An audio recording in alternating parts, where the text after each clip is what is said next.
This is season 3 of The Sweater with Kathleen Dames. I'm your host, Kathleen Dames, and over the course of our 12-week season, we will knit basic cable together. An awesome worsted weight cabled pullover.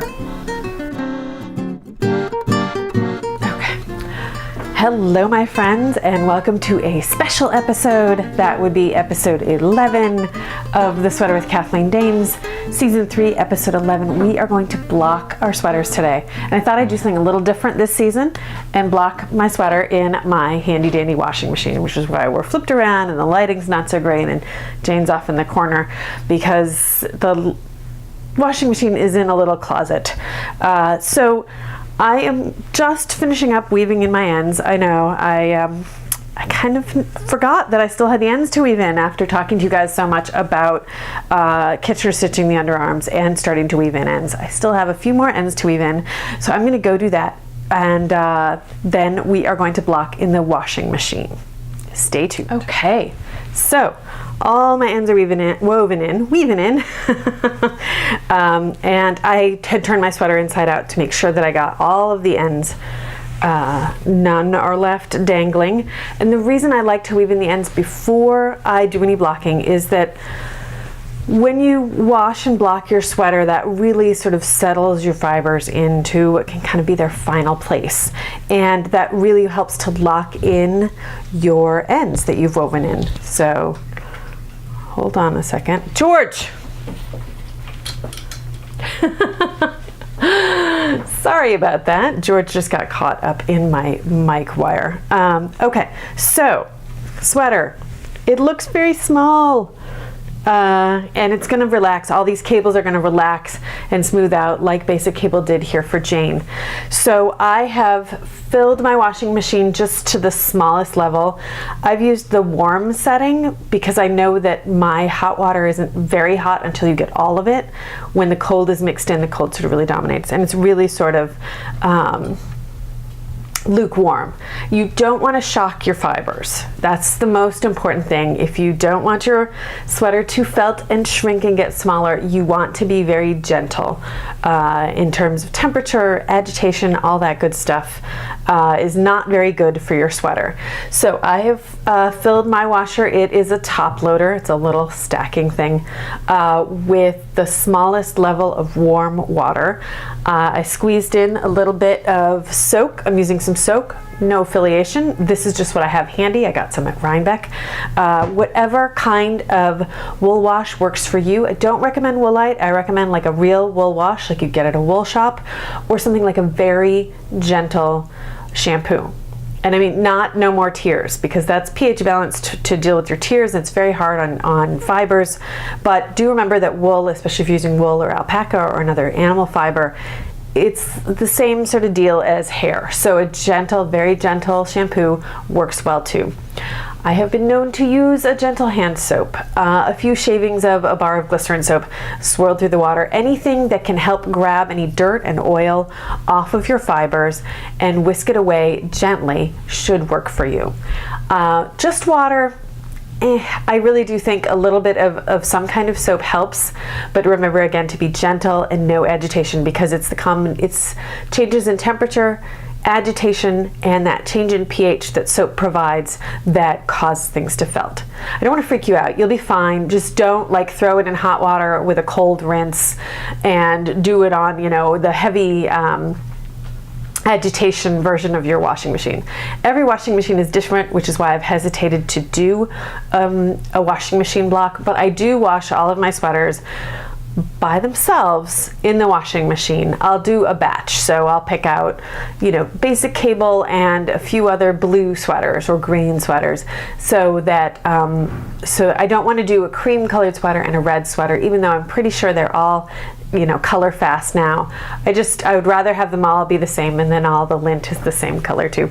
So so generally I try and gather 2 to 4 sweaters depending on the weight of them and put them in the wash together. Then I would use a higher water level, but today I'm using the small amount of water, and I've got the warm cold setting. I've turned it to the delicate cycle, but I'm not really going to do a whole lot that's going to have the machine working.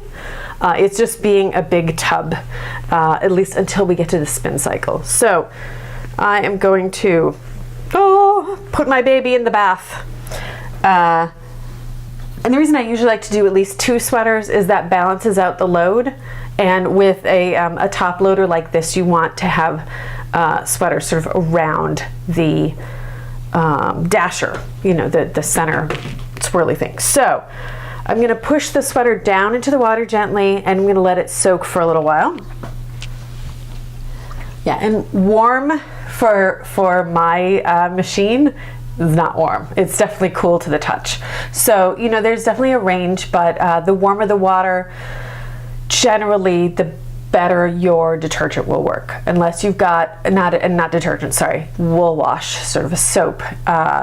The warmer the better. It really helps that soap work its magic. Okay, so you're probably seeing the top or the back of my head, yeah. All right, I've got my sweater down in there. I'm gonna let it sit for a little while. I've got some towels handy. Generally for when we've done it in the sink, I need at least 2 towels. But if you are going to be doing it in the washing machine, you probably only need 1 towel, and that's for laying everything out. So I'm going to let this soak for a little while, and then we'll come back and we're going to have the machine do all the work. There will be no sweater stomping this time. I'm sorry about that.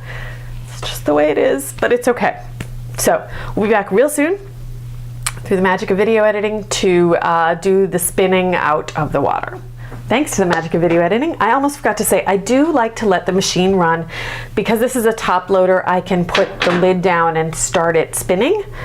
I like to let it agitate for just, you know, 20-30 seconds to make sure the soap is really dispersed through the water.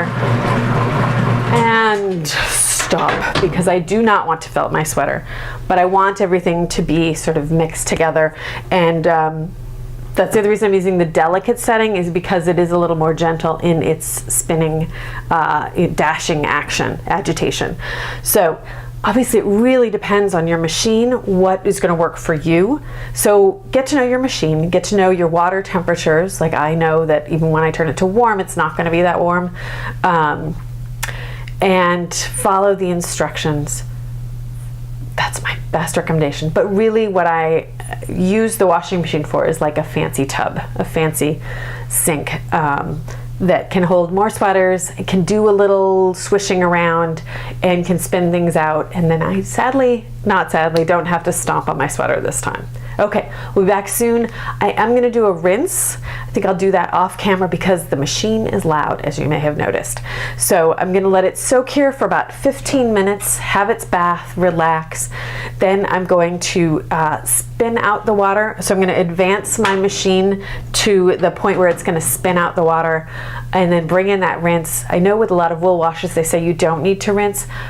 I generally do. I have sensitive skin. I don't like too much scent left on my sweaters, but that's a personal preference. So you can go straight to the final spin from here, but I'm going to do a quick rinse in the interim just to get the soap and the dirt out. Generally when you spin it out, when the water goes away, what the wool wash is saying is that it grabs onto that dirt and takes it away, and you don't need to worry about rinsing. It's just a personal preference for me that I do like to rinse. So when we come back, we will finish up the final spin here, and that's the equivalent of stomping on our sweater. Hold on. Okay, so my timer has gone off. I'm ready to spin the sweater out and start the rinse. And so what I do is I just move the gauge along. Now the sweater is going to spin out all the water. Use that centrifugal force to squeeze as much water out of the sweater as possible. And that's really what we're doing when we stomp on the sweater. This is the machine version of that. Okay, so I'll be back in a minute once I have filled the tub up with the rinse water. Okay, so we have filled up again. This time it is with cold water, so that is, you know, depending on your machine. Mine only does cold, cold, warm, cold, or hot, cold. So just be careful about changes in temperature. My cold water is colder than my warm water, but not significantly. So I think we're good as long as we don't do a lot of agitation. It's that combination of change in temperature, agitation, and soap that leads to felting. I also discovered I had forgotten, even though I told you, that there should be 2 items in here because when it started to spin, it got really wobbly. So I've thrown in another piece, and they're both soaking now, and I'm going to spin them out in a minute. I want to make sure the other piece has gotten sort of waterlogged too. So I'm rinsing my sweater now.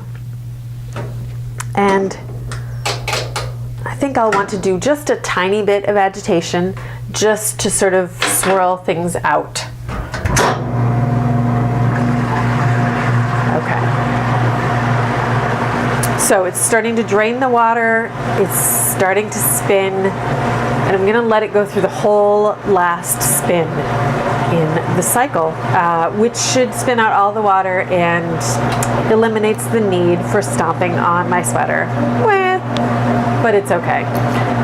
There was something I was going to tell you.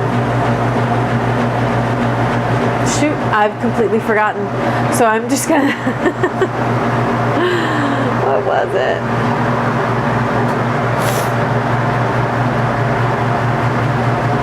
It's spinning smoothly this time, so that's good.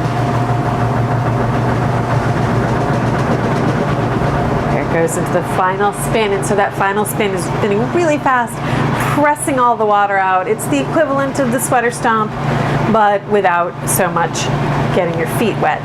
I am going to lay the sweater out here in the studio, but then once I'm done filming, I am going to move the sweater because I have a cat who likes wet wool.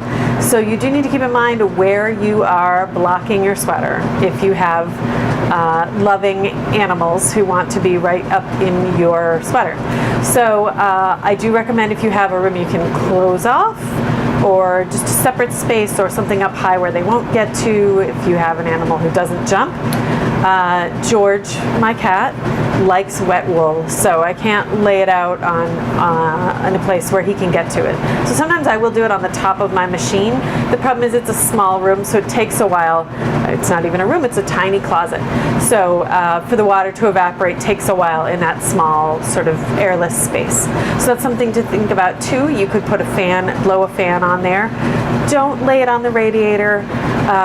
In desperate times, I have been known to lay my sweater sort of over the towel bar, over some towels if I really have no space.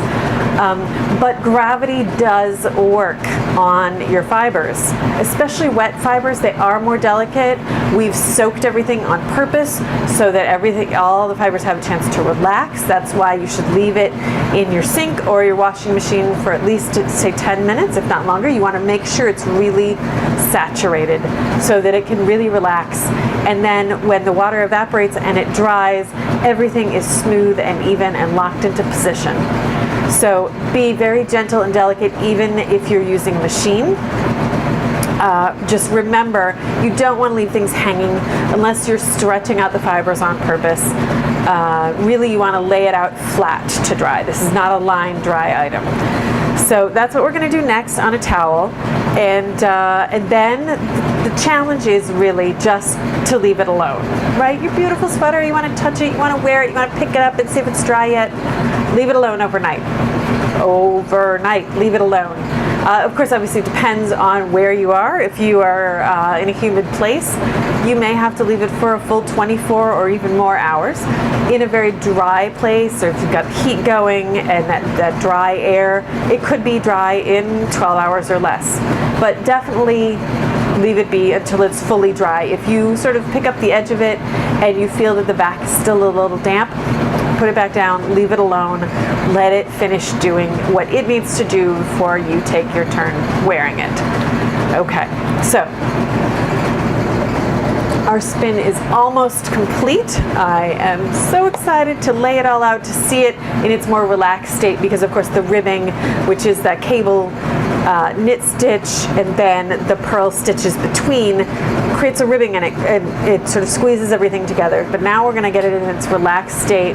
You know, you can see here the cables have relaxed out, and it should fit perfectly. I worked hard on my measurements and my shaping and all that good stuff, but still, you know, there's always that moment of anticipation and excitement. Okay, so hold on and we'll be back to lay everything out flat. All right, the moment of truth. The sweater, remember, she's delicate, so I'm not gonna really hold her up for too long. But there she is. She's looking very me-sized with some lovely shaping and a great pocket in the front. And I'm gonna shift the camera down in a second while we lay her out. Okay, in fact, let's just do this. We're getting close to running out of batteries. But there, oh, okay, so there we go. Here we are, we're gonna just lay everything out, smooth it. The best thing to do is to make sure the bottom edge is even. And I'm gonna have it lean back that way a little. Okay, so our bottom edges need to line up. Smooth everything out. Straighten out the sleeves. And there's our cable. Oh, all right. And I am gonna sort of stretch out the pocket just a little, but I do like that I can see the stripe right there. I do like it. So if you don't like it, if you're gonna knit premium cable, you can make, I'll suggest a change to that in the pattern. But there we go, see how our cables are relaxing so nicely. All right, I think now it's time to leave it alone. Oh, let me tilt you back up. I really am running out of batteries.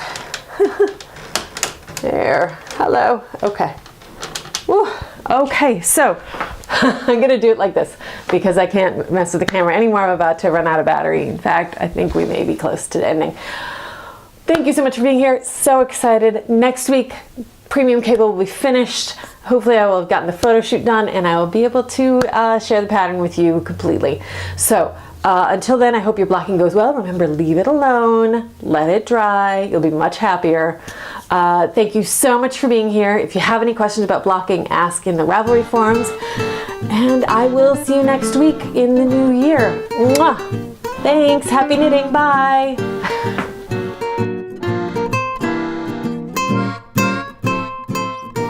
This is season 3 of The Sweater with Kathleen Dames. Over the course of our 12-week season, we will knit basic cable together. Many thanks to Jen at Spirit Trail Fiberworks, Corinna at Picnic Knits, Tara Swiger and my fellow Starship Captains, and you for being part of The Sweater with Kathleen Dames. Don't forget to visit KathleenDames.com/thesweater to sign up for the newsletter. Just not a joiner? Purchase your copy of Basic Cable from my Ravelry shop anytime. Be sure to share your progress on social media with the hashtags BasicCable and KDSweater. Questions? Comments? Visit the Kathleen Dames Design Ravelry forum today. Thanks so much for joining me, and happy knitting!